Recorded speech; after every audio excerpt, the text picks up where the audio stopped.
같이 합심으로 기도할 때 하나님 우리 가운데 성령으로 예배하고 우리가 그 진실과 성심으로 하나님께 전심으로 나아가는 예배가 되게 해달라고 같이 기도하십시다. 그리고 말씀에 큰 은혜 주시고 한 주간의 삶에 생명력이 넘치는 찬양에 하나님의 권세가 있게 해달라고 기도합시다. 같이 기도하겠습니다. 하나님 아버지 감사합니다. 우리 가운데 함께해 주셔서 하나님 이 한 주간 여는 거룩한 주님 예배를 나가고 시간을 좀더 성령을 힘입어 아버지께 예배하게 해주시고 저희가 정말 진실함과 성심으로 이 1년을 하나님을 경외함으로 나아가시고 오늘 말씀 성령을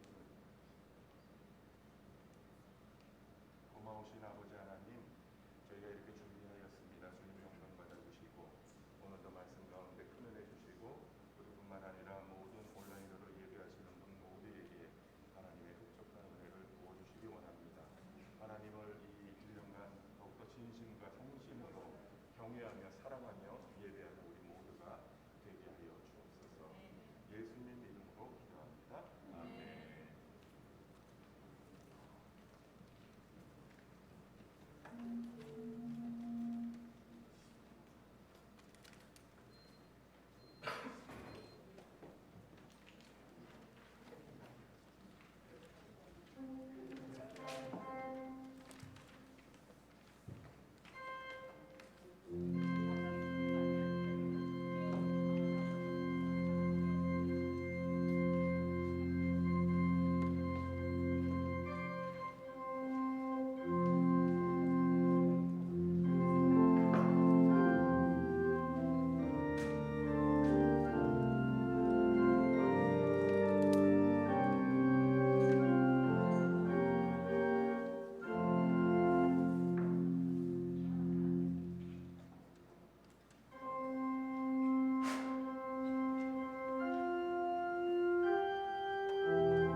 손가락 괜찮아요?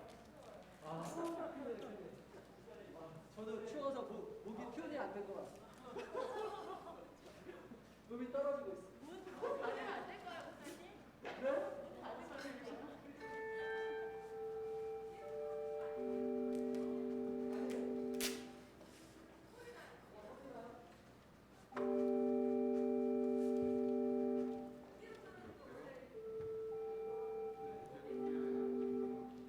우리 소프라노 좋은데요. 뭔가 이 약간의 좀 악센트만 좀 넣으세요. 조금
예수께서 세례를 받으시고 곧 물에서 올라오실새 하늘이 열리고 하나님의 성령이 비둘기같이 내려 자기 위에 임하심을 보시더니 하늘로부터 소리가 있어 말씀하시되 이는 내 사랑하는 아들이요 내 기뻐하는 자라 하시니라. 하나님은 영이시니 예배하는 자가 영과 진리로 예배할지니라. 아멘.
나는 전능하신 아버지 하나님 천지의 창조주를 믿습니다. 나는 그의 유일하신 아들 우리 주 예수 그리스도를 믿습니다.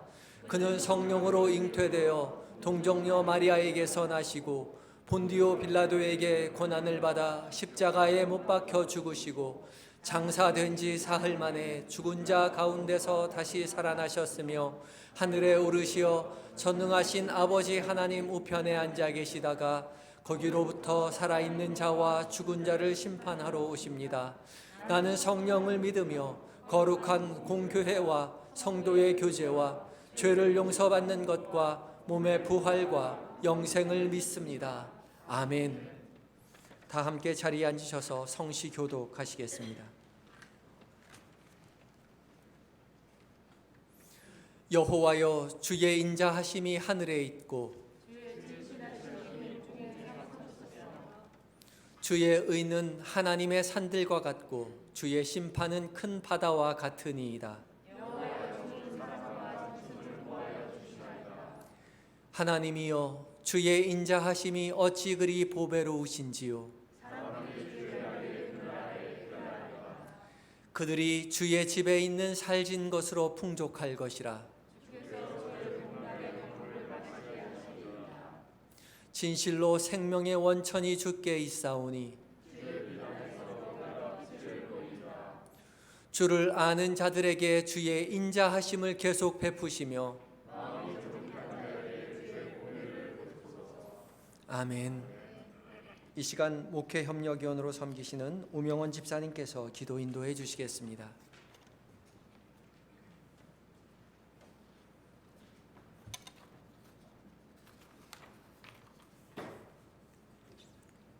하나님 아버지, 또 한 해를 선물해 주시니 감사합니다.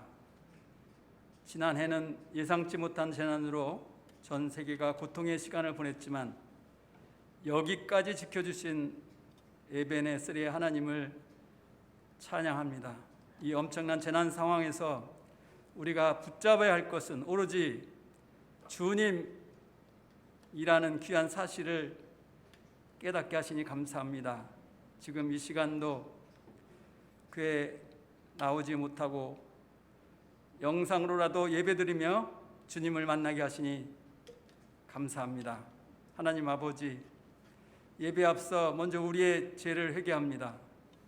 큰 재난으로 몸과 마음이 연약한 이들이 고통받고 소상공인들을 비롯한 많은 이들이 큰 어려움을 겪고 있으며 방역요원들과 의료진들은 코로나와의 사투를 벌이며 힘든 시간을 보내고 있지만 그들의 눈물을 닦아주고 보듬어야 할 지도자들은 진영과 정당, 집단의 논리에 갇혀 싸움만을 일삼고 있으니 그들의 분별 없음을 용서하여 주시옵소서.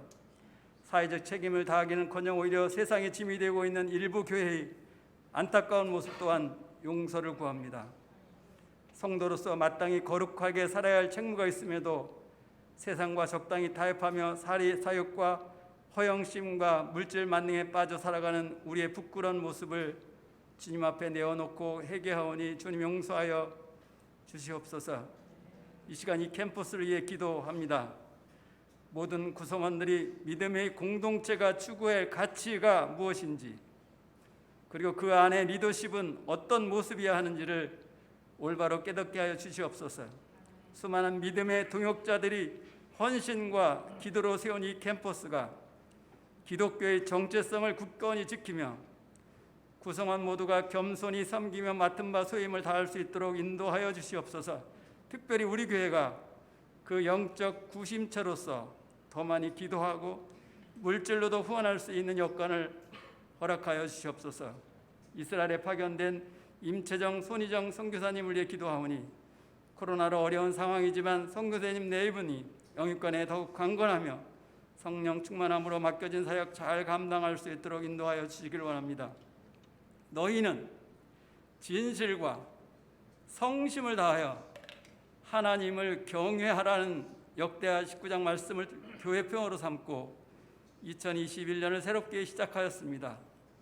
올해의 모든 공적 예배가 진실과 성심으로 드려지고 우리 모두가 삶의 현장에서 하나님을 경외하며 살아감으로 하나님께 영광 드리는 한 해가 되도록 인도하여 주시기를 원합니다. 지난 90일간 줌 영상 특별 천사 기도회를 허락하시고 가정과 일터와 교회와 민족, 특별히 캠퍼스를 위해 뜨겁게 중보 기도하게 하사 골방의 기도에 역사하시는 하나님을 체험하게 하시니 참으로 감사합니다.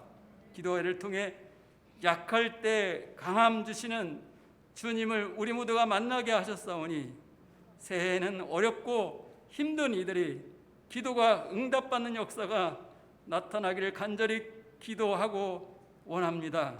오늘 거룩한 주일을 기억하며 곳곳에 주님을 경배하는 교회마다 함께하여 주시고 하나님을 믿고 하나님의 말씀에 따라 살아가내려 힘쓰는 한 명 한 명의 성도들을 통해 이 땅에 하나님의 나라가 이루어지게 하시며 복음으로 통일되어 하나님께 영광 돌릴 수 있도록 인도하여 주시옵소서. 오늘 고린도 후서 6장을 통해 영적 거리두기라는 제목으로 말씀을 전하시는 김봉식 담임 목사님께 성령 충만케 하사 말씀을 듣는 우리 모두가 영적 거리두기 뜻을 알고 바르게 영적 거리두기를 실천할 수 있도록 인도하여 주시옵소서. 온망과 정성으로 교회와 성도들 섬기시는 나경식 목사님과 청년부를 섬기시는 김유황 목사님, 그리고 주일학교를 섬기시는 교육자 한 분 한 분에게 말씀의 능력을 더하사 오늘 예배를 통해 선포되는 말씀으로 인해 어린 심령부터 노인의 이르까지 모두가 은혜 받고 충만한 삶을 살도록 인도하여 주시옵소서. 2021년 시작하며 새롭게 세운 교회 일꾼들에게 함께하사 주님 주시는 힘으로 담대하게 맡겨진 직분을 충성되이 감당하게 하여 주시옵소서. 할렐루야. 찬양대가 복 있는 사람이라는 찬양을 올려드립니다. 주님 흠양하여 주시고 우리가 복 있는 사람이라는 모습으로 살아갈 수 있도록 인도하여 주시옵소서. 이 시간 진실과 성심을 다하여 예배드리기를 원하는 우리 교회 모든 성도들의 마음을 모아 모든 말씀 우리 주 예수 그리스도의 이름으로 감사하며 기도드립나이다. 아멘.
하나님께서 오늘 우리에게 주시는 말씀은 고린도후서 6장 14절부터 18절까지의 말씀입니다.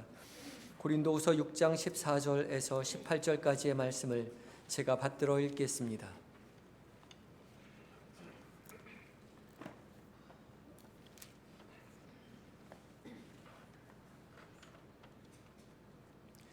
너희는 믿지 않는 자와 멍에를 함께 매지 말라.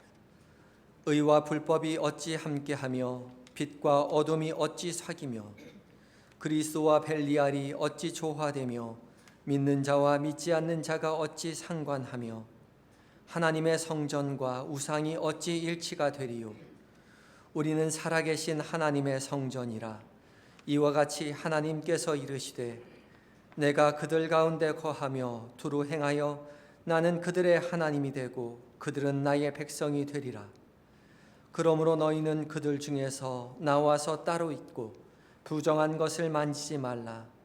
내가 너희를 영접하여 너희에게 아버지가 되고 너희는 내게 자녀가 되리라. 전능하신 주의 말씀이니라 하셨느니라. 아멘.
예, 우리 할렐루야 찬양대 복 있는 사람 또 시편 1편의 말씀을 또 새해의 귀한 축복의 찬양으로 함께해서 고맙습니다. 사회적 거리두기 2.5단계가 계속되고 있습니다. 사람들이 모이는 것을 자제하게 하고 또 일정한 숫자 이상의 행사나 모임을 하지 못하도록 정부가 강력하게 금지하고 있습니다. 이러한 시간과 세월들이 오래되다 보니까 이제는 소상공인들이 생업이 한계 상황에 와서 정부의 규제에 이곳저곳에서 항의하는 모습을 보게 됩니다. 정부가 선별적으로 생업을 허락해 주다 보니까 이것이 역차별이고 불평등이다 이렇게 이야기를 하면서 지금 사회가 몸살을 앓고 있습니다. 방역이냐 경제냐 결코 쉽지 않은 선택인 것 같습니다. 사회적 거리두기는 영원히 혹은 오랜 시간 계속 할 수 없는 것이 분명합니다. 이것은 우리 모두가 예상한 대로 임시 방편에 불과한 것이지 오래 할 수 있는 정책은 될 수가 없습니다. 우리 그리스도인들도 거리두기를 해야 됩니다. 그것은 영적 거리두기라 할 수 있습니다. 이것은 선택사항이 아니라 우리는 그리스도인으로 살면서 영적 거리두기를 늘 하고 살아야 되는 것이 우리의 존재입니다. 영적 거리두기를 다른 말로 하면 거룩한 삶이라고 말할 수 있습니다.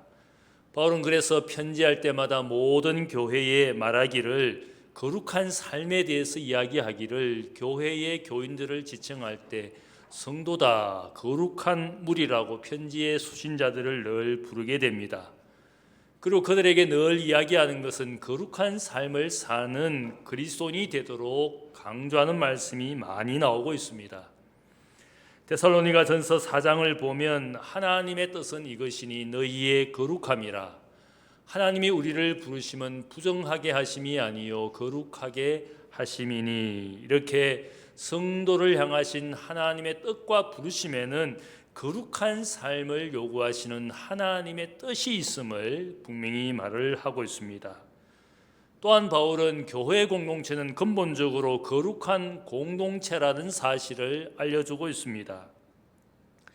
에베소서 5장 26절 말씀을 보면 물로 씻어 말씀으로 깨끗하게 하사 거룩하게 하시고 자기 앞에 영광스러운 교회로 세우사 티나 주름 잡힌 것이나 이런 것들이 없이 거룩하고 흠이 없게 하려 하심이라. 이렇게 교회 공동체는 하나님의 부르심 가운데 흠없고 점없는 거룩한 공동체로 부르심을 받은 공동체라는 사실을 바울은 또한 강조합니다. 우리 모두가 하나님 앞에 거룩한 백성이 되고 거룩한 교회, 거룩한 새 사람이 되었음을 분명히 바울은 이야기합니다. 거룩한 삶을 우리는 다르게 오늘 설교의 제목처럼 영적인 거리두기라고 말을 할 수가 있습니다. 구별된, 성별된 삶, 그것이 거룩이라는 의미입니다. 이것을 영적인 거리두기로 우리가 표현을 하면서 이것이 어떤 의미인지를 본문에서 살펴봅니다. 첫 번째는 거리두기라는 이 영적 거리두기는 세상 사람과 우리는 분명히 다른 존재라는 것을 자각하며 사는 것을 말합니다. 고린도 교회는 지역적으로 그들이 위치한 곳이 세상으로부터 영향을 받기가 쉬운 그런 곳이었습니다. 당시 도시 고린도는 70만 인구가 살고 있는 부유하고도 화려한 도시였습니다. 무역과 상업 활동이 활발했던 그런 항구 도시로 많은 사람이 오고 가는 도시였습니다. 많은 배들이 들어오면서 많은 상인들이 들어오면서 그들을 유흥으로 접대하는 그런 유흥과 방종의 도시 고린도였습니다. 사람들이 한 번쯤은 가고 싶어하는 그런 휴양 도시와 같습니다. 오늘날로 말하면 사람들이 프랑스의 파리를 가고 싶어하고 런던을 가고 싶어합니다. 미국의 뉴욕이라는 큰 도시를 한 번쯤은 가보고 싶어하는 것이 우리의 마음이지 않습니까? 당시에 로마 제국에 사는 사람들은 고린도라는 도시를 한 번쯤은 가보고 싶어했던 그런 도시였습니다. 이 도시에는 많은 신전들이 있었는데 그 중에 가장 유명한 신전이 미의 여신을 섬긴 아프로디테를 섬기는 그런 신전이었습니다. 당시에 기록에 의하면 이 신전에는 여사제가 약 1000여 명이 있는데 이 여사제는 말이 여사제이지 거기를 방문하는 관광객 혹은 선원들을 성적으로 접대하는 창기와 같은 역할을 한 사제들이었습니다. 고린도가 얼마나 성적으로 방종하고 향락으로 유명했는지 어떤 사람이 만일 방탕하게 사는 사람이 있으면 그를 향해서 너 지금 고린도인처럼 살고 있는 것이야, 그렇게 조롱을 할 정도로 고린도라는 도시는 사치와 방종의 도시였습니다. 이런 도시에 살고 있는 고린도 교인들에게 바울이 특별히 강조한 것은 거룩한 삶을, 거룩한 영적 삶을 살도록 그들에게 강조하는 말씀이 나옵니다. 고린도전서 3장 16절을 보면 너희는 너희가 하나님의 성전인 것과 하나님의 성령이 너희 안에 계시는 것을 알지 못하느냐. 누구든지 하나님의 성전을 더럽히면 하나님이 그 사람을 멸하시리라. 하나님의 성전은 거룩하니 너희도 그러하니라. 또한 고린도전서 6장 19절 말씀을 보면 너희 몸은 너희가 하나님께로부터 받은 바 너희 가운데 계신 성령의 전인 줄을 알지 못하느냐. 너희는 너희 자신의 것이 아니라 값으로 산 것이 되었으니 그런즉 너희 몸으로 하나님께 영광을 돌리라. 그리스도인의 몸 자체가 하나님의 성령이 가시는 거룩한 성전이라는 겁니다. 그래서 이 몸을 가지고 세상의 더러움에 방치하지 말고 방종하지 말고 너희 몸으로 하나님께 영광이 되는 거룩한 삶을 살도록 세상과 구별된, 세상과 영적으로 거리 두기를 하는 그런 삶을 사는 고린도 교인들이 되도록 바울이 권면합니다. 그 도시의 그런 세속 문화 속에서 특별히 강조하는 말씀입니다. 이런 문맥에서 바울은 고린도후서 오늘 말씀 6장 14절에서 16절의 말씀을 보면 우리가 영적 거리 두기를 하기 위해서 우리가 어떤 존재인지를 특별히 말씀합니다. 우리는 세상과 양립할 수 없는 존재인데 우리는 바로 믿는 자로서 믿지 않는 자와 구별되어야 된다는 겁니다. 우리는 하나님의 의를 아는 사람으로서 불법과 구별되는 삶을 살아야 됩니다. 우리는 하나님의 빛 가운데 살기 때문에 어둠에 있는 사람들과 구별된 삶을 살아야 된다는 겁니다. 우리는 벨리알 사탄에 속한 사람이 아니라 그리스도에게 속한 사람으로 구별된 삶을 살아야 된다는 겁니다. 우리는 우상, 죽은 우상을 섬기는 세상을 섬기는 사람이 아니라 살아계신 하나님을 섬기는 하나님의 성전된 우리라는 사실을 알면서 세상과 구별된 삶을 살아야 할 것을 말하고 있습니다. 본질적으로 우리가 다른 존재이기 때문에 그들과 함께 할 수도 없고 함께 사귈 수도 없고 함께 일치될 수도 없는 존재. 그래서 오늘 말씀을 보면 특별히 믿지 않는 자와 함께 멍에를 매지 말라, 이 말씀을 말하고 있습니다. 믿지 않는 자와 함께 멍에를 매지 말라, 이 말씀은 구약 신명기 율법에 나오는 말씀입니다.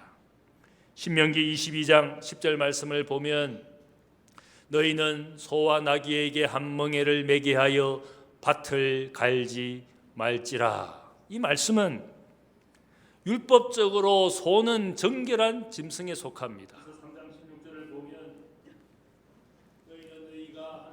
나귀는 율법적으로 부정한 짐승에 속하는 짐승이기 때문에 이 부정한 짐승과 정결한 짐승을 한 멍에로 묶어서 밭을 갈게 하는 그 일을 율법이 금하고 있습니다. 율법이 또한 아마 의미한 그 의미뿐만 아니라 또 실질적으로 소와 나귀는 서로 크기와 몸집이 다른 존재입니다. 한 멍에로 결의해서 한 밭을 갈게 할 수 없는 서로 다른 존재입니다. 만일 농부가 그것이 가능했다면 자신의 집에 있는 소와 나귀를 묶어서 한 멍에로 밭을 갈게 했을 것이지만 그것이 불가능한 것이기 때문에 농부는 결코 그렇게 하지 않습니다. 소는 밭갈이를 하는 가축이고 나귀는 짐을 싣는 데 사용하는 가축입니다. 이 두 짐승을 한 멍에를 메워서 밭갈이를 결코 할 수가 없는 겁니다. 이 말씀이 뜻하는 것이 무엇이겠습니까? 우리는 하나님의 말씀과 성령으로 거룩하게 된 존재이기 때문에 그리스도인들끼리는 한 멍에를 메고 밭을 갈 수 있고 그 밭을 갈아서 결국은 밭으로부터 인생의 열매를 맺을 수가 있는 우리들이지만 세상의 사람들과 한 멍에를 메고는 밭을 갈 수가 없다는 뜻입니다. 인생의 열매도 결코 기대할 수가 없는 겁니다. 그래서 바울은 교회와 세상을 대조하고 있습니다. 결코 믿는 자와 믿지 않는 자는 함께 멍에를 메어서는 안 된다고 분명히 말합니다. 양립할 수 없는 존재라는 겁니다. 빛과 어둠이고 성전과 우상이고 그리스도와 사탄의 존재로 서로 본질적으로 다른 존재이기 때문에 결코 멍에를 함께 맬 수가 없다는 겁니다. 반면에 우리는 그리스도인으로서 함께 멍에를 맬 수가 있습니다. 같은 하나님, 같은 성령, 같은 주님을 한 믿음으로 믿고 있기 때문에 우리는 한 멍에를 당연히 메어서 한 방향 인생의 목적과 인생의 방향을 함께 정의해서 함께 밭을 갈고 함께 인생의 열매를 맺을 수가 있다는 뜻입니다. 성경을 보면 멍에를 함께 또 메어야 될 존재에 대해서 이야기합니다. 누구입니까? 남편과 아내입니다. 남편과 아내는 한 멍에가 그들의 인생에 지어져서 한 몸이 되는 겁니다. 그래서 바울은 빌립보서 4장 3절 말씀을 보면 함께 멍에를 맨 너라고, 아마 이 표현 속에서 바울과 어떤 관련된 여인을 이야기합니다. 어떤 분들은 그래서 멍에를 같이 맨 너가 아마 바울의 아내일 것이다. 빌립보 교회에 두고 온 자신의 아내를 향해서 외친 말씀이 멍에를 함께 맨 너 여인, 그런 의미를 가지고 그 단어를 해석을 합니다. 남편과 아내가 함께 멍에를 메고 있는데 남편은 남편대로 아내는 아내대로 자기 일을 한다고 남편과 아내가 전혀 다른 마음과 다른 뜻을 가지고 산다면 그 부부는 결코 행복할 수가 없습니다. 가만히 보면 부부 생활을 그렇게 하는 분들이 있습니다. 남편은 남편대로 아내는 아내대로 결코 부부가 행복할 수가 없습니다. 멍에를 함께 메었으면 한 길을 가야 되는 것이고 한 마음 한 뜻으로 인생의 밭을 갈아야 되는 겁니다. 그때 그 밭에 열매가 나올 수가 있는 겁니다. 멍에를 억지로 함께 매게 되면, 맞지 않는 사람들이 멍에를 매게 되면 어떻게 됩니까? 높이와 크기가 맞지 않아서 함께 가기는 가더라도 불편한 걸음으로 갈 수밖에 없습니다. 둘 사이에 불화와 분쟁이 생길 수밖에 없습니다. 부조화와 부조리의 삶을 살 수밖에 없습니다. 오늘 바울이 말씀하는 것은 우리가 하나님 앞에 어떤 존재인지를 스스로 자각하게 되면 당연히 영적인 거리두기를 할 수밖에 없다는 겁니다. 나의 존재가 그들과 다른데 같은 인생의 발걸음, 우리가 다른 세상의 부모들 것처럼 늘 모여서 그런 이야기하고 있을 수가 있습니다. 그들의 인생의 목적이, 자녀를 키우는 목적이 다르기 때문에 그들이 말하는 성공 출세 이야기를 하도록 내가 그들처럼 인생의 이유와 목적을 생각한다면 자녀를 그렇게 키울 겁니다. 세상 이야기하면서, 세상 성공과 출세 이야기하면서 자녀를 키우게 됩니다. 그것은 자신의 존재가 지금 누구인지를 망각한 모습입니다. 내가 누구인지를 알게 되면 당연히 영적 거리를 두며 살아갈 수밖에 없습니다. 두 번째로 바울이 말씀하는 영적 거리두기는, 이 말씀은 결코 우리가 세상에서 고립된 삶을 살도록 말씀하는 것이 아닙니다. 세상이나 세상 사람들로부터 자신을 분리해서 고립되어 살라라는 뜻이 아닙니다. 바울이 고린도 교인들에게 한때 가르침을 주었습니다. 그 가르침을 고린도 교인들이 오해를 하고는 자기 마음대로 해석을 했습니다. 그래서 고린도전서를 보면 다시 편지를 써서 그들에게 자신이 가르친 것을 오해했다, 그러면서 다시 가르쳐 주시는 말씀이 나옵니다. 고린도전서 5장 9절 말씀을 보면 내가 너희에게 쓴 편지에 음행하는 자들을 사귀지 말라 하였거니와, 이 말은 이 세상에 음행하는 자들이나 탐하는 자들이나 속여 빼앗는 자들이나 우상 숭배하는 자들을 도무지 사귀지 말라 하는 것이 아니니 만일 그리하려면 너희가 세상 밖으로 나가야 할 것이라. 이 말씀은 그가 전에 고린도 교인들에게 가르쳤을 때 음행하는 자들을 사귀지 말라라는 그 가르침을 고린도 교인들은 어떻게 받아들였느냐?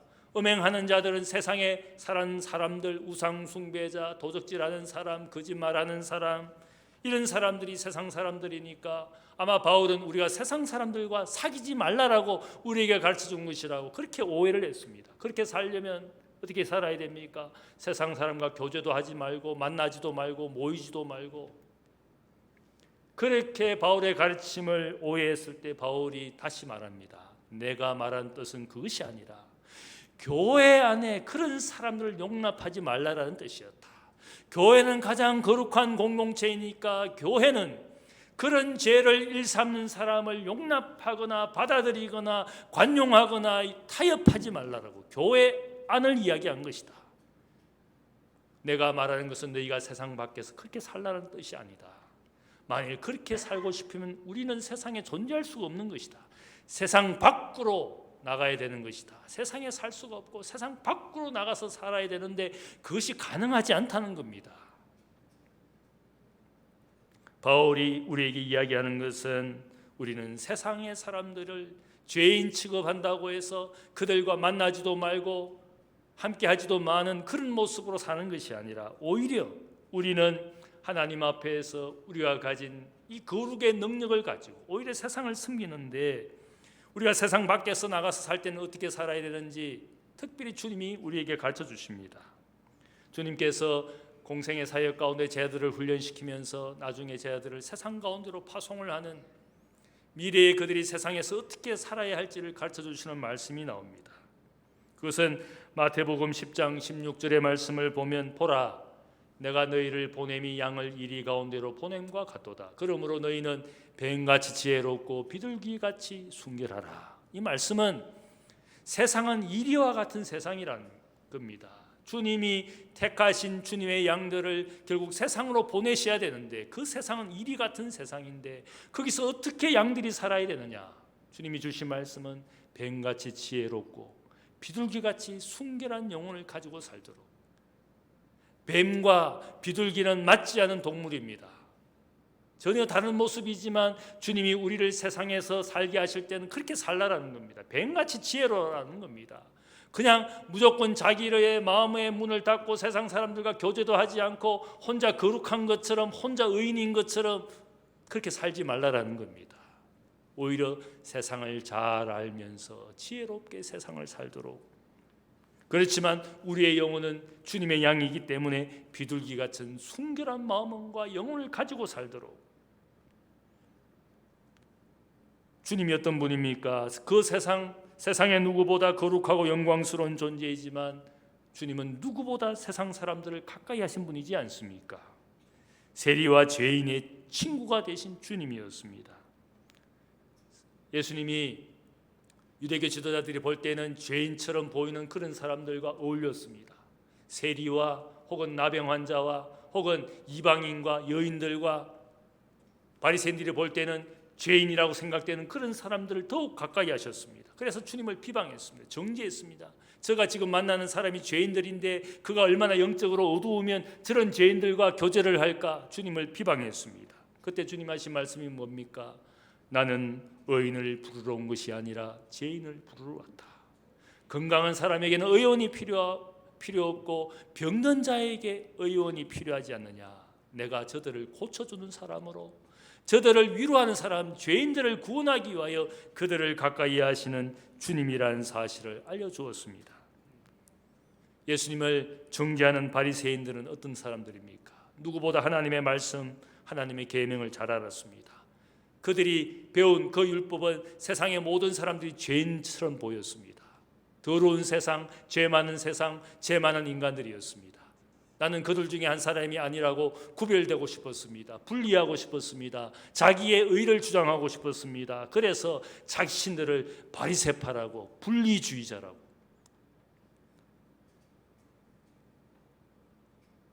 바리새인들은 오히려 세상 사람들의 희망이 되지 못했습니다. 늘 자신들을 구별해서 살았습니다. 그래서 세상 사람들에게 희망이 되는지 못하고 오히려 율법의 짐을 가득하게 그들의 어깨를 무겁게 하는 세상의 짐이 되어버린 존재였습니다. 그러나 우리 주님은 어떻습니까? 단순히 세상과 분리된 삶 스스로를 고립시키고 아무런 세상에 영향을 끼치지 못하는 그런 주님이 아니라 세리와 죄인을 가까이 하시며 그들에게 희망의 복음을 전합니다. 천국의 복음을 전합니다. 그리스도인들이 거룩하게 산다고 해서 자신을 고립시키면서 세상과 전혀 교제하지 않고 그래서 영향을 주지도 못하고 세상을 바르게 인도할 삶의 모양도 능력도 다 잃고 산다면 우리가 예수 믿어서 세상에 어떻게 복음을 전하고 어떻게 소망을 전할 수가 있습니까? 주님은 본질적으로 하나님이시지만 그분은 사람이 되시고 드디어는 사람을 섬기시는 종이 되시고 죽기까지 낮아지신, 그래서 우리는 성육신의 주님인 바로 주님의 성교를 이야기합니다. 주님은 거룩하고 고귀한 분이지만 거룩하고 고귀한 삶을 산다고 해서 세상과 분리되지 않았습니다. 바울도 마찬가지지 않습니까? 그가 한때 바리새인이었지만 주님을 만나고 그의 인생이 바뀌었습니다. 바울의 선교의 모습 속에서 그가 어떻게 바뀌었는지, 바리새인이었지만 이제는 모든 사람의 종이 되어서 내가 섬기는 그들 가운데 아무쪼록 한 사람의 영혼이라도 얻기 위해서 나는 유대인이지만 이방인을 섬기기도 하고, 나는 더 이상 율법에 얽매이지 않는 사람이지만 유대인의 영혼을 얻기 위해서 유대인처럼 그들을 섬기기도 하고, 모든 사람의 종이 되기 위해서 약한 자에게는 약한 자처럼, 그렇게 하는 삶의 바울의 모습은 주님의 선교를 배운 사람입니다. 자신의 모든 삶의 겉모양이 중요한 것이 아니라 세상에 복음을 전하기 위하여 나를 바로 세상을 위하여 주는 그런 선교를 하는 바울의 모습을 보게 됩니다. 가끔씩 목사는 설교를 어떻게 해야 되느냐 사람들이 여러 가지 이야기를 합니다. 목사는 성경 이야기만 해야 되죠. 너무 민감한 이슈를 건드리지 마세요, 목사님. 목사님은 그냥 성경 이야기만 하세요. 그렇게 말씀하는 분이 있습니다. 제가 그분의 말씀의 뜻을 잘 이해합니다. 근데 저도 그렇게 생각합니다. 목사는 성경 가지고 설교를 해야 된다. 제가 그래서 저의 설교 철학은 성경 설교입니다. 성경을 가지고 이야기하는데, 그런데 성경 이야기만 하라고 성경 설교를 하는 게 아닙니다. 존 스토트 목사는 우리에게 그런 말을 남겼습니다. 목사는 한 손에 성경을, 한 손에는 신문을 들고 설교해야 된다. 저는 이 말씀을 제 하나의 설교 철학으로 받아들입니다. 성경이라는 하나님의 말씀은 그냥 성경 이야기만 하는 성경이 아닙니다. 이 성경은 세상과 인생을 보게 하는 하나님의 말씀입니다. 이 성경 속에 이 성경을 벗어나는 세상, 벗어나는 인간 그 누구도 존재하지 않습니다. 성경을 가지고 세상을 보고 인간을 보노라면 하나님의 말씀이 그들에게 그 세상을 향하여 증거하게 하시는 말씀입니다. 그 성경을 가지고 세상을 이야기하다 보면 세상과 인생의 문제를 다시 발견하고 다시 성경으로 해결책을 찾아가게 합니다. 성경은 우리 세상과 인생의 모든 것이 되는 것입니다. 성경 이야기만 하는 따로 어떤 세상과 어떤 영역이 결코 존재할 수가 없다는 뜻입니다. 그래서 저는 목사는 그 누구보다 세상을 많이 알아야 됩니다. 누구보다 많은 공부를 해야 됩니다. 성경만 열심히 공부하는 그런 목사가 아니라 때로는 세상을 뱀처럼 지혜롭게 살기 위해서 교인들에게 그 누구보다 다방면의 공부를 하고 있어야 됩니다.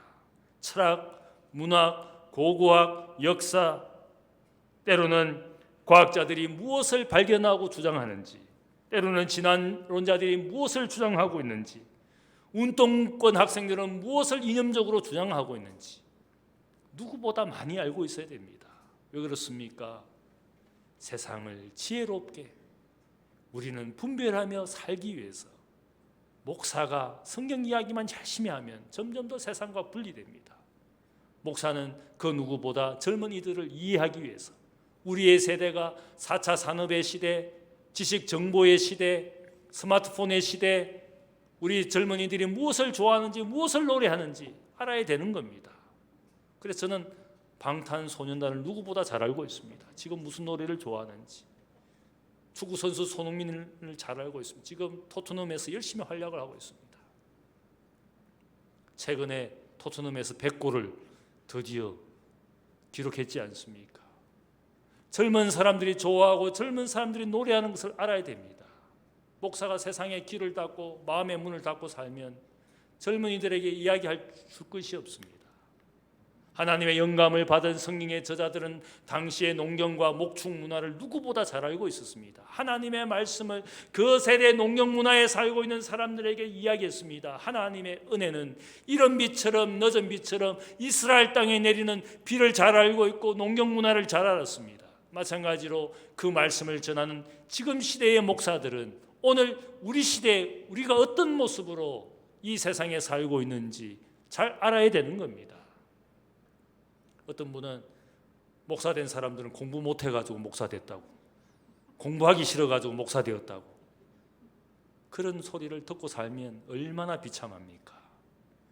목사는 그 누구보다 폭넓게 공부하고 깊이 있게 공부하고 끊임없이 공부해야 됩니다.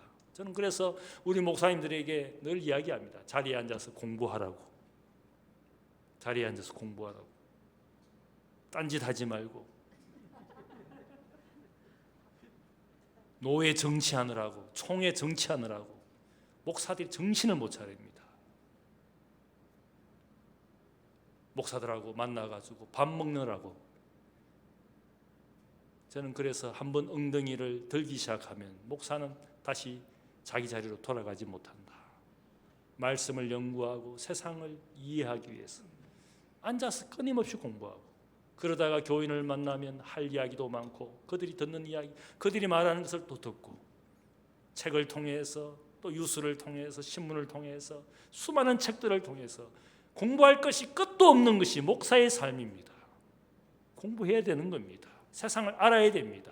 왜 그렇습니까? 내가 세상을 섬기기 위해서. 세상을 섬기기 위해서. 과학과 기술이 진보한 이 시대의 목사가 얼마나 많은 것을 알아야 되는지.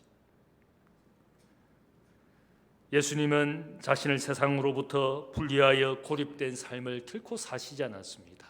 그 누구보다 사람을 이해하고 사셨습니다. 하나님만 알고 계시는 주님이 아니라 그 누구보다 세상의 사람들의 형편과 그들의 삶의 고통을, 그들의 불행을 이해하신 분입니다. 그래서 나병 환자를 가까이 하셨습니다. 이방인들을 가까이 하셨습니다. 세상으로부터 대접받지 못하는 여인들을 가까이 하셨습니다. 그들의 불행과 상처를 아셨습니다. 사마리아 여인을 의도적으로 찾아갔습니다. 그녀가 세상 사람들의 눈을 피해서 오는 정오의 시간에 그분이 먼저 우물가에서 그 여인을 만나기 위해서 먼저 가서 기다리셨습니다. 여인과 그 여인의 불행을 모르셨다면 결코 찾아가지 않았을 겁니다.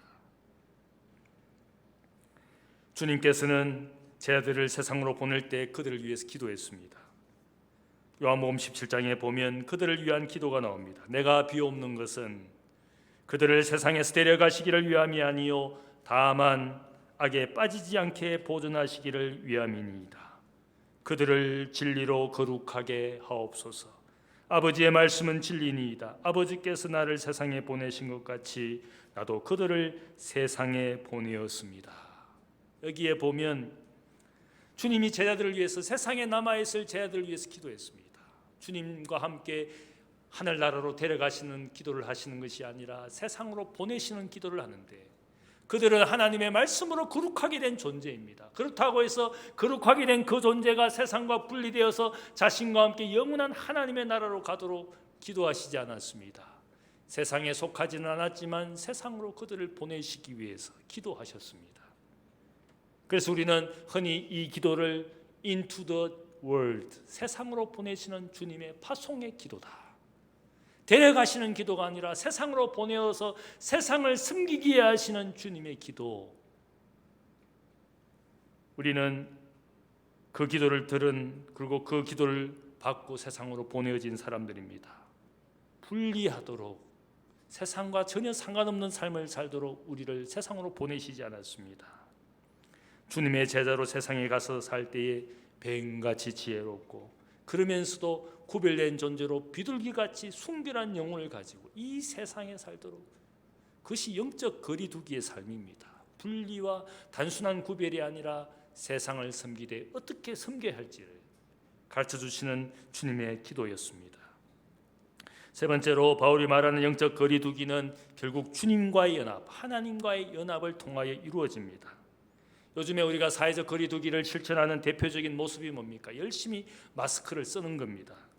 자신과 타인이 감염되지 않도록 사회적인 거리두기를 실천하는 모습이 마스크를 쓰는 겁니다. 마스크를 의무처럼 착용하라고 지금 정부가 지침을 내리고는 또 이 지침을 준 어떤 나라에서는 서구의 어떤 사람들은 이것이 마스크를 강제로 쓰게 하는 것이 자유와 인권을 탄압하는 것이라고 노 마스크라고 말하면서 거부 운동도 벌이는 그런 뉴스를 보게 됩니다. 의무라고. 코로나 3차 대유행으로 우리는 이제는 이 마스크를 착용하는 것이 선택이 아니라 의무가 되었습니다. 의무입니다. 우리가 영적 거리두기를 할 때도 의무가 있습니다. 어떻게 하는 것이 영적 거리두기를 잘하는 모습인지 의무가 있습니다. 그것은 우리의 매일의 삶에서 주님과 연합하는 삶을 살아야 됩니다. 내가 주님과 연합하는 의무가 있습니다. 왜 그렇습니까? 내가 주님과 연합되지 않으면 나의 마음과 욕심은 자꾸 세상과 연합합니다. 세상 쪽으로 자꾸 내 거리를 그쪽으로 가게 됩니다. 주님에게서는 멀어지고 자꾸 세상과 연합하는 그것이 우리의 모습입니다. 그래서 우리는 영적 거리두기를 성공적으로 하기 위해서는 늘 하나님과 가까이 하는 삶을 스스로 선택하고 살아야 됩니다. 오늘 말씀을 보면 그 이야기를 하고 있습니다. 본문 16절에서 18절 말씀을 보면 바울이 여기에 하나님과 연합된 삶에 대해서 이야기합니다. 이 말씀은 구약을 인용하는데 거기에 보면 애굽의 이야기를 합니다. 출애굽한 이스라엘 백성들을 하나님이 말씀하시기를 내가 그들의 하나님이 되고 그들은 나의 백성이 되기를 원한다. 또 거기에 보면 거룩한 제사장처럼 이스라엘 백성들이 부정한 삶을 살지 않고 정결한 삶을 살기를 내가 원한다. 내가 그들 중에 있어서 그들이 나와 연합해서 정결한 백성 되기를 원한다. 또 말씀에는 바로 그들은 나의 자녀가 되고 나는 그들의 아버지가 된다. 나는 그들 중에 있느니라. 임마누엘의 하나님. 왜 하나님이 우리와 함께 하시는 겁니까? 왜 우리가 하나님의 자녀가 되고 하나님의 거룩한 백성이 되고 왜 하나님의 거룩한 제사장처럼 살기를 원합니까? 거룩한 하나님이 나와 함께 하실 때 그렇게 된다는 겁니다. 내가 거리두기를 억지로 하고 싶어서 내가 가능하지 않은 인생인데 어떻게 그것이 가능한 겁니까? 내가 하나님께 붙어 있으면 되는 겁니다. 하나님을 가까이 하려는 내 의지와 힘이 너무 연약하기 때문에 우리가 할 수 없는 이 일을 하나님이 하시도록 인생에 주님을 주셨습니다. 그래서 주님이 죄인된 인생들에게 자신에게로 우리를 초청하지 않습니까? 마태복음 11장을 보면 수고하고 무거운 짐진 자들아 다 내게로 오라 내가 너희를 쉬게 하리라. 나는 마음이 온유하고 겸손하니 나의 멍에를 메고 내게 배우라. 이는 내 멍에는 쉽고 내 짐은 가벼움이라. 이 말씀의 의미를 다시 생각을 해보면 주님께서 인생을 자기에게로 초청했습니다. 죄인된 인생, 쉼이 없는 인생, 고통 가운데 불행 가운데 사는 인생, 스스로 그 불행과 고통의 짐을 벗을 수 없는 인생이기에 우리에게 초청해 주셨습니다. 그런데 그 초청을 하시고 말로만 하시는 것이 아니라 인생이 쉼을 얻고 평화를 얻을 수 있도록 주님의 멍에를 우리에게 지워주셨습니다. 강제로 주님의 멍에를 지고 있으면 주님께 꼭 붙어 있게 됩니다. 멍에를 맨 짐승을 보면 둘이 어쩔 수 없이 붙어 있게 됩니다. 빠져나갈 수가 없습니다. 멍에를 메었기 때문에 주인이 멍에를 두 짐승에게 메어서 함께 밭갈기 하는 동안에는 그 멍에가 있는 동안에는 빠져나갈 수가 없습니다. 이 말씀이 무엇을 말합니까? 주님이 인생은 스스로 자신을 구원할 수 없는 인생이기에 주님의 멍에를 내게 지워주셨습니다. 주님께 꼭 붙어 있으라고. 그래야 인생의 고통과 불행으로부터 인생의 짐으로부터 우리가 해방될 수 있기 때문에 그래서 내 멍에는 쉽고 내 짐은 가벼움이라. 주님이 멍에 그 무거운 것이 아니다. 나를 구원하시는 멍에니까 인생의 짐을 가볍게 해주시는 것이니까 결코 무겁고 어려운 것이 아니기 때문에 주님이 나에게 인생의 멍에를 함께 지도록 주님이 나를 불러주셨습니다. 요한복음 15장에 보면 나는 포도나무여 너희는 가지니 너희는 내게 붙어 있으라. 나를 떠나서는 너희가 아무것도 할 수 없을 것이다. 포도나무를 떠난 가지는 열매를 맺을 수가 없습니다. 멍에를 벗어난 가축은 밭갈기를 할 수가 없습니다. 주인의 주권을 인정하지 않고 마음대로 사는 그 인생은 아무리 인생이 노력해봐야 인생의 멍에는 죄의 멍에니까 지고 갈수록 무겁고 어려운 것이지만 주님의 멍에는 지면 질수록 가벼워지는 겁니다. 믿음과 신앙생활이 어렵다고 생각합니까? 결코 그렇지 않습니다. 이것은 죄가 아니기 때문에 무겁지도 않고 어렵지도 않습니다. 어려워 보이고 무거워 보이지만 주님의 멍에는 지고 갈수록 인생의 기쁨이 옵니다. 인생의 평안이 오는 겁니다. 세상은 보니까 쉬워 보이고 가벼워 보이죠. 세상의 짐과 멍에를 지고 갈수록 무거워집니다. 왜냐하면 죄의 멍에고 죄의 짐이기 때문에 인생에 해답이 없습니다. 소망이 없습니다. 그 멍에를 벗어나서 세상 사람들과 멍에를 함께 지고 나면 그 멍에를 진 사람들의 마음과 입술에는 늘 세상 이야기만 하고 있습니다. 자녀가 어떻게 성공하는지, 어떻게 출세하는지, 어떻게 돈을 버는지, 아파트 이야기, 주식 이야기, 온갖 그런 이야기만 가득한 사람이 됩니다. 왜 그렇습니까? 세상 멍에를 지고 가니까. 영적 거리두기를 실패한 사람들의 모양은 똑같습니다. 어디 가서 지금 무엇을 하는지 자신도 모릅니다. 왜냐하면 주님의 멍에를 지고 있지 않기 때문에, 세상과 거리두기를 실패하고 있기 때문에 그렇게 살아갈 수밖에 없습니다.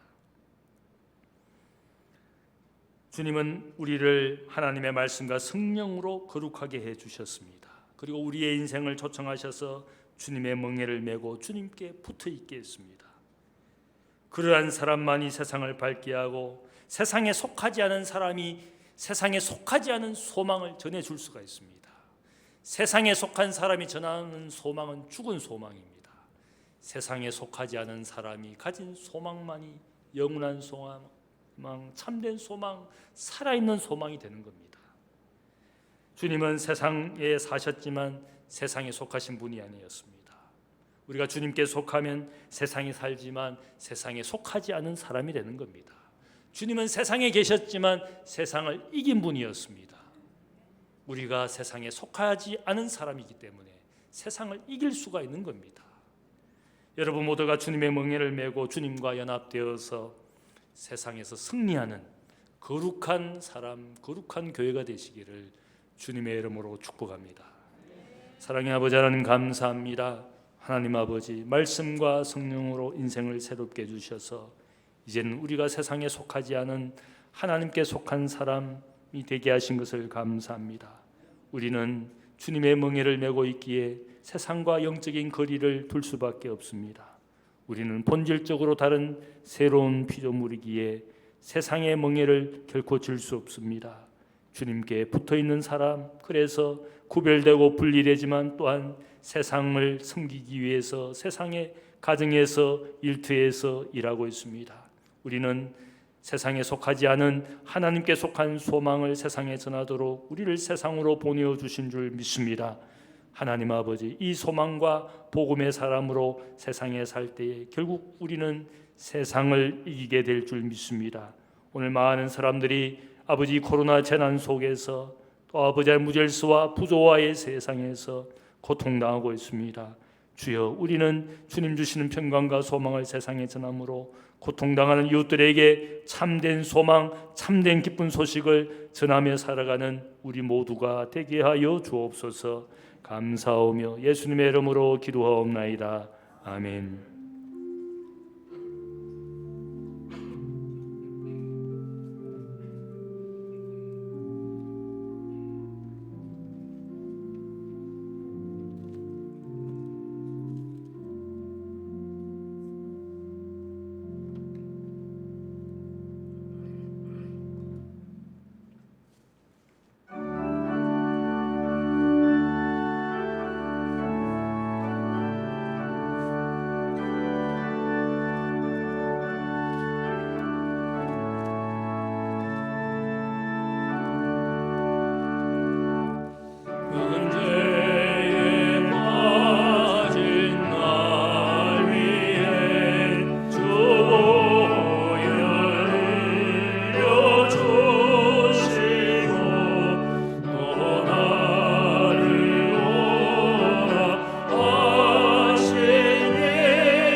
파도 날 향해 와도 주와 함께 날아오르리.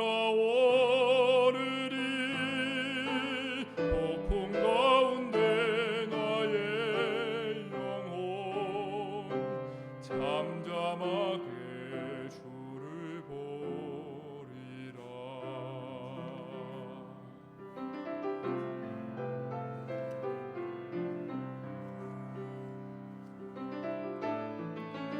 거친 파도 널 향해 와도 주와 함께 날아오르리. 폭풍 가운데 나의 영혼 잠잠하게 주를 보리라. 거친 파도 널 향해 와도 주와 함께 날아오르리. 폭풍 가운데 나의 영혼 잠잠하게 주를 보리라. 잠잠하게 주를 보리라.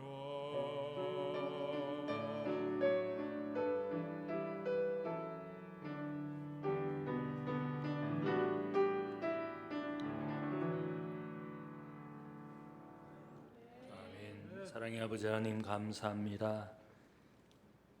폭풍 몰아치는 세상, 환난과 재난이 계속되는 세상, 오늘 찬양의 고백처럼 우리는 주님 품에 평안을 누리고 또한 주님과 함께 세상에서 이겨가는 성도인 것을 고백합니다.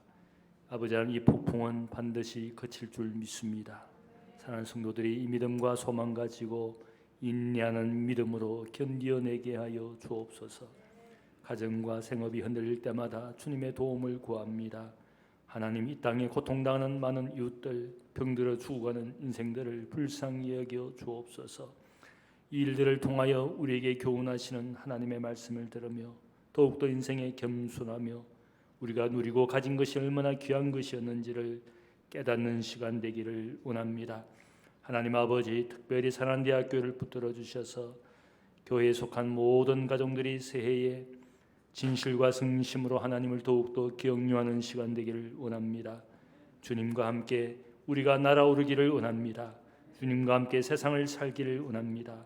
내가 가진 달란트와 은사가 다 주님 주신 것이오니 주인의 기쁨 되기 위하여 땀을 흘리며 수고하는 우리가 되기를 원합니다. 자녀들의 학업을 지키시고 청년들의 앞날을 인도하시며 연약한 이들, 노쇠하여 병상에 있는 이들 주님 불쌍히 여겨주시고 치료하여 주옵소서. 오늘도 우리의 예배를 함께 영상으로 예배드리는 가정을 특별히 기억하여 주시고 정한 날 정한 시간을 귀히 여기며 사랑하는 자녀와 함께 가정에서 예배하는 삶을 더욱더 잘할 수 있는 믿음과 마음을 허락하여 주옵소서. 세상과 우리는 거리두기를 분명히 하기를 원합니다. 세상과 함께 멍에를 맬 수 없는 새로운 피조물이 되었습니다. 이제는 하나님이 우리의 인생의 유와 목적이 되기를 원합니다. 우리 힘으로 할 수 없사오니 주님 주의 멍에로 우리를 묶어 주옵소서. 성령의 띠로 우리를 하나 되게 하여 주옵소서. 우리의 모든 삶을 주께 온전히 산제물로 드리기를 원합니다.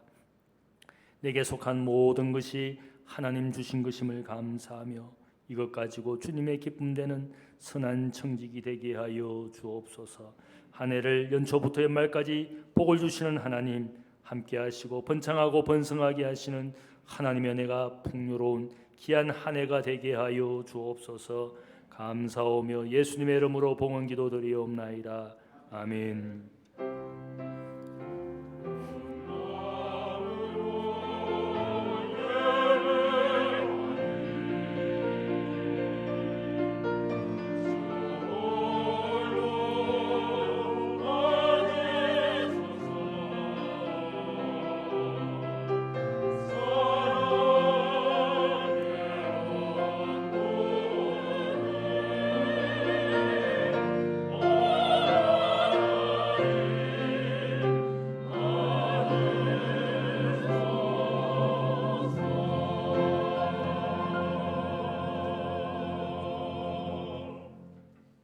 주님의 이름으로 여러분을 환영합니다. 우리 인사 나누겠습니다. 본당에 있는 분들과 영상으로 예배드리는 가정들, 잠깐 옆에 있는 가족이나 또 성도들에게 인사하시기 바랍니다. 건강하시고 한파에 건강하시기를 바랍니다.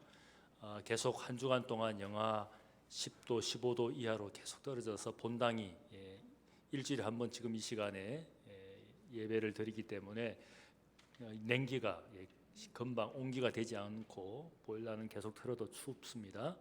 어쨌든 우리가 이 한파도 곧 지나갈 것이니까 또 따뜻한 마음으로 우리가 성도들이 만나면 감사하고 또 우리 서로 보지 못하더라도 영상으로 서로 얼굴을 보면서 또 이렇게 이 시간들을 보내면 좋겠습니다.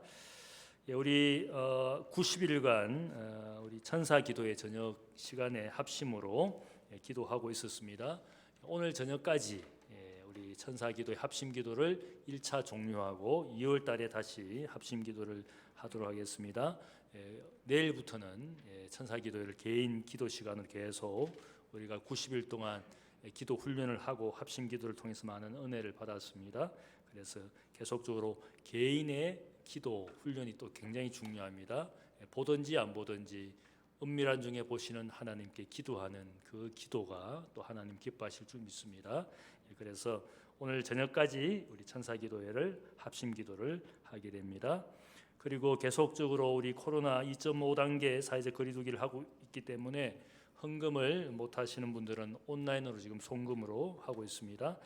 특별히 한 가지 재정부에서 요청하시는 것은 송금하실 때 이름만 쓰시지 말고 이 헌금이 11조냐 감사헌금이냐 혹은 주일헌금이냐 이것들을 옆에 꼭 같이 이름 옆에 여러분의 이름 옆에 제목을 헌금 제목을 꼭 붙여서 쓰시면 좋겠어요. 예를 들면 11조면 홍길동 11조, 물론 홍길동이 11조 하진 않지만 홍길동 11조 이렇게 자기 이름을 그 옆에 헌금 제목을 꼭 쓰셔서 송금을 하시면 되겠습니다.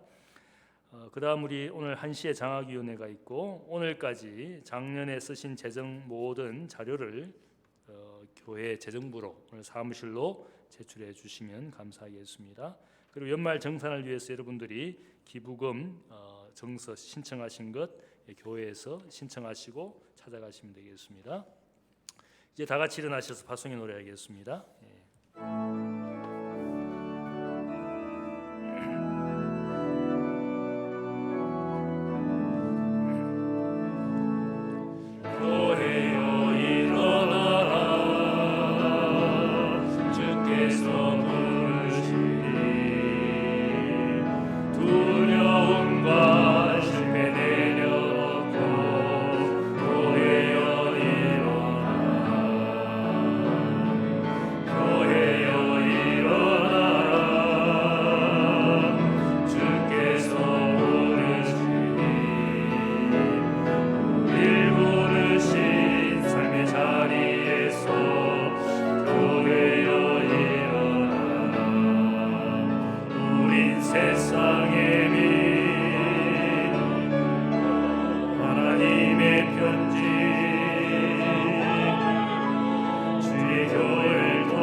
크신 은혜와 우리 하나님의 영원한 사랑과 성령 하나님의 새롭게 하심과 치유하여 주심과 함께 하심의 역사가 이제는 세상과 영적인 거리두기를 하며 또한 세상을 지혜롭게 잘 섬기기를 원하는 하나님의 모든 백성과 대학교회와 교회에 속한 모든 성도의 가정과 우리의 일터 위에 이 땅의 미래 가운데 지금과 영원토록 함께 없으기를 간절히 축원하옵나이다. 아멘.